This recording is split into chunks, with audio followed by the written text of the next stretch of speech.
The classroom was bustling with kids, all chattering about their now wet clothes, as the rain outside had now become a downpour. A few kids were crowded around the window to see the rain pouring out from the gutters. The rest of the class was spent trying to get everyone to focus, and nothing was really learned. All the kids wanted to watch the rain fall, seeing as rain was very rare for our part of the state. That first night when I got home, I couldn't sleep. The rain pounding on my window all night, and I swore I could hear the sound of someone calling my name through the roaring weather. I covered myself with my blanket, and I sat in the corner of my bed, staring at the windows as lightning thundered. The shadows of trees and the outside world casted hellish monsters that stretched into my room. The monsters followed me into my sleep, creating vivid, terrifying nightmares, so I forced myself to stay awake, in hopes of stopping the nightmares, but there's only so much you can do when you're a kid. The storm raged on, and the rhythmic pattering on my window became soothing in a way, and I drifted off to sleep. I was back in the secret hideout in the grass field. Rosie was standing in the field, her back turned to me. It was hot, almost suffocatingly hot. The ground was flickering as if being lit by fire, but I couldn't see any. You were supposed to be my friend. Rosie? Suddenly, the ground disappeared from under me, and I fell into darkness until I slammed hard on the tile floor. I ran my fingers along the cold tile to try and find some way out. I swiped my hand through a pool of warm liquid.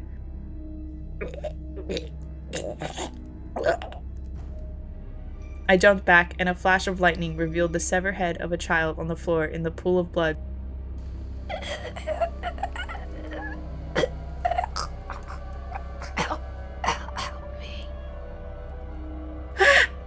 With another flash, the body disappeared, having been replaced with Rosie. She looked on the floor, her hair covering her face. You promised me. You're my best friend!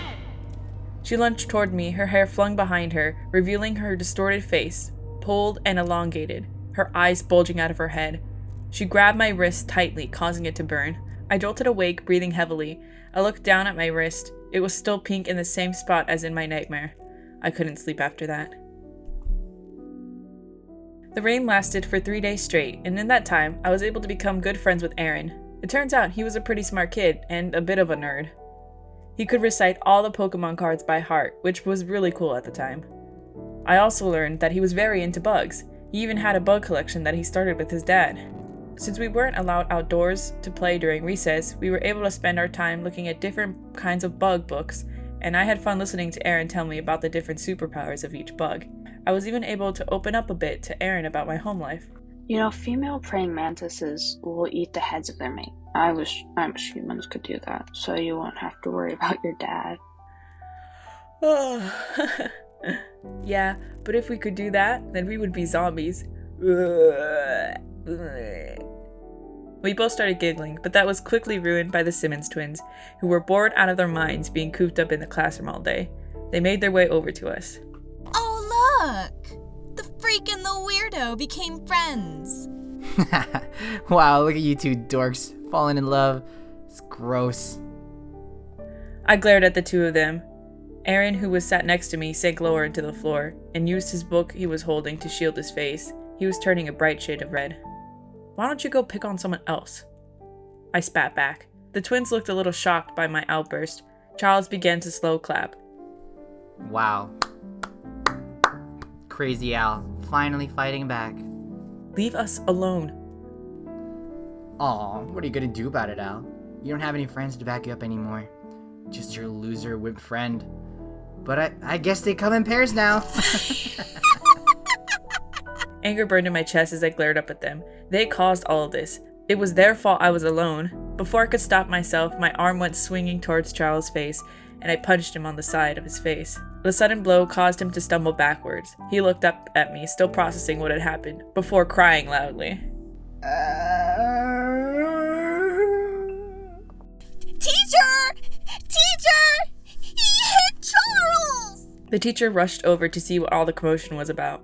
What is going on over here? We just wanted a book, and he hit me. That's not true. Alejandro, did you hit Charles? Yeah, but... Go to the office. But... Go. I was sent home early by the principal, and my dad was called to come get me. I sat in the nurse's office with an ice pack on my hand. Getting into more trouble? I shrug, still worried about my dad's reaction to having to leave school early, again. Did they deserve it? I smiled a little, nodding my head. Even though it was not the smartest thing to do, I couldn't help but admit it felt good to hit him.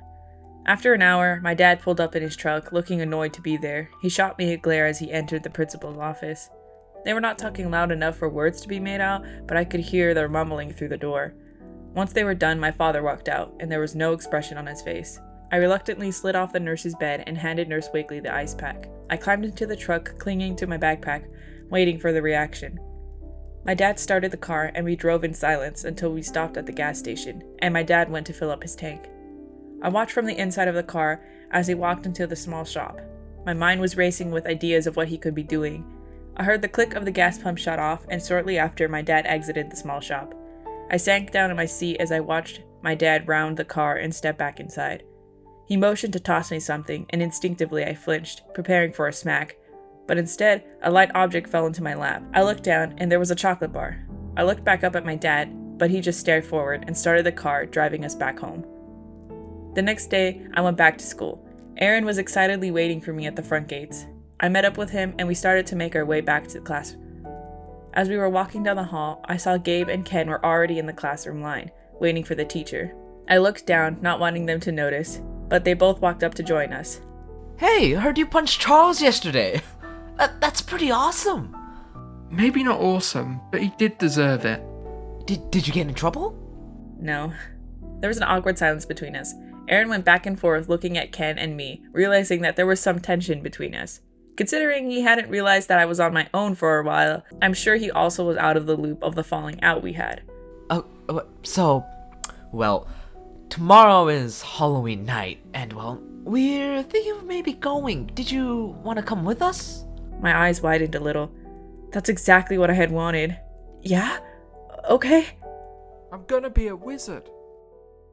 And I'm gonna be a ninja with my ninja sword. You can't bring a sword to school, Ken. I can sneak in and... I laughed a little. I missed the two of them arguing. Ken smiled too. Whatever, I'll figure out something to wear. It'll be fun hanging out again. It hasn't been the same without you. The teacher opened the door for class, interrupting our conversation, and all the students filed in to get seated before the bell rang. I turned to Aaron as we walked in. Are you going to Halloween night? I don't know. I guess if you're going. I have to ask my parents, though. I stopped in my tracks, forgetting that I needed to ask for permission to go to the event. Oh man, my dad's gonna kill me if I ask him this late. About that, I had an idea. The bell rang, cutting off his sentence, and we both rushed to our seats. For the majority of the lesson, I was thinking about ways I could tell my dad about the night without making him angry. The rain had finally stopped, and we were allowed to go to the playground for recess, with the exception of the field. It was still too muddy to play on. The blacktop was crowded with students, so I walked out to the benches to wait for Aaron. He had stayed behind to grab something from his bag. While I was waiting, Ken and Gabe walked up. You wanna play? Gabe was holding one of the red rubber balls we used to play wall ball on the blacktop court. We're making a team. We're totally gonna kick Carson's ass. Okay. We'll totally destroy her with you on our team. Yeah, you're the tallest kid in our grade. We'll definitely win. I stood up and we started making our way to the ball court. The memory of why I was waiting by the benches had slipped from my mind, as my friends were back to talking with me. Ken went straight into talking about a new comic he had gotten from the store, and Gabe mentioned the big goods his grandma had given him to share. He had them tucked away in his backpack, but promised to bring them out during lunch. Alright, ready to get crushed?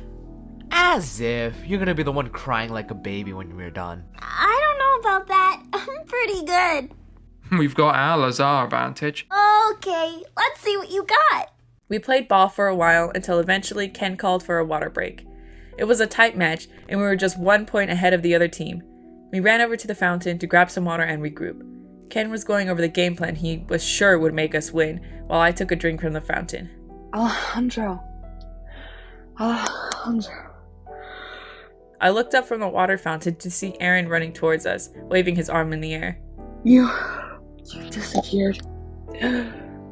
Oh, I just went to play. Sorry, I didn't tell you. That's okay. I just wanted to tell you that I figured it out. The three of us looked puzzled at Aaron. He put up a finger and dug into his pocket, pulling out a small plastic acorn-shaped container. So I was thinking about how to get you away from your dad. I tensed up a bit at the mention of my dad. I cautiously looked over to Ken for his reaction, but they were just as confused and slightly annoyed. Aaron. And I was talking to my dad, and he said that my grandpa, my mom's dad, was like that too. And when she married my dad, they moved in together, and she was able to get away. What are you talking about? Al? What's wrong with your dad? What?